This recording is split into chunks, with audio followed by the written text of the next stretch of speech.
પધારેલ મુખ્ય મહેમાન શ્રી, આચાર્ય શ્રી, શિક્ષકગણ તથા મારા વાલા વિદ્યાર્થી મિત્રો, આજે હું તમને સ્વચ્છ અને સ્વસ્થ પર્યાવરણ વિશે થોડું કંઈ કહેવા માંગુ તો આપ સૌ શાંતિથી સાંભળશો। પર્યાવરણ એટલે આસપાસનું વાતાવરણ। સ્વસ્થ જીવન માટે પર્યાવરણ શુદ્ધ હોય તે વાત અત્યંત મહત્વની છે।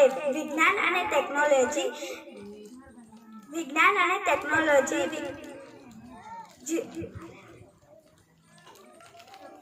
વિકાસથી ફૂલાતા માનવી સમક્ષ પર્યાવરણની સુરક્ષાનો ગંભીર પ્રશ્ન ઊભો થયો છે। જો પર્યાવરણની સુરક્ષા માટે સમયસર પગલાં ભરવામાં નહીં આવે તો વાતાવરણને શુદ્ધ રાખવું મુશ્કેલ થઈ પડશે। 20મી સદીમાં અનેક ઉદ્યોગો શરૂ થતાં તેના રસાયણો, ધુમાડા, કોલસા કે ઋણજીની રજકણો વગેરેના કારણે હવા પ્રદૂષિત થાય છે। ગેસ લીકેજ સમસ્યા સર્જાતા ભોપાલ ગેસ સોનારત જેવી ખૂબ મોટી જાનહાનિ થઈ છે અને હાહાકાર મચી ગયો છે। આજે અવાજનું પ્રદૂષણ પણ દિવસે ને દિવસે વધતું જાય છે। માનવી મોજ શોખની વસ્તુઓ મેળવવા પર્યાવરણનો નાશ કરે છે। દંડસર મેળવવા તે હાથીઓનો શિકાર કરે છે, પીછા મેળવવા તે મોર અને બીજા અનેક પક્ષીઓનો શિકાર કરે છે। મુલાયમ યુવતીવાળું પર્સ બનાવવા તે સસલાનો શિકાર કરે છે।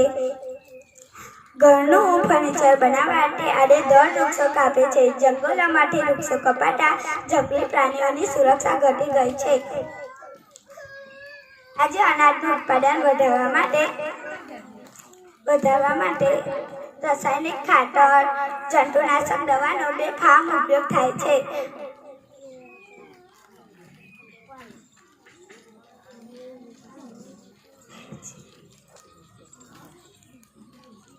ઝુંબેશ ભારતના તમામ રાજ્યોમાં વિસ્તાર પામ્યું છે અને ગામડાઓથી શહેરોથી શરૂ કરીને ફળિયાઓ અને જાહેર સ્થાનો સુધી પર્યાવરણને પ્રાધાન્ય મળ્યું છે।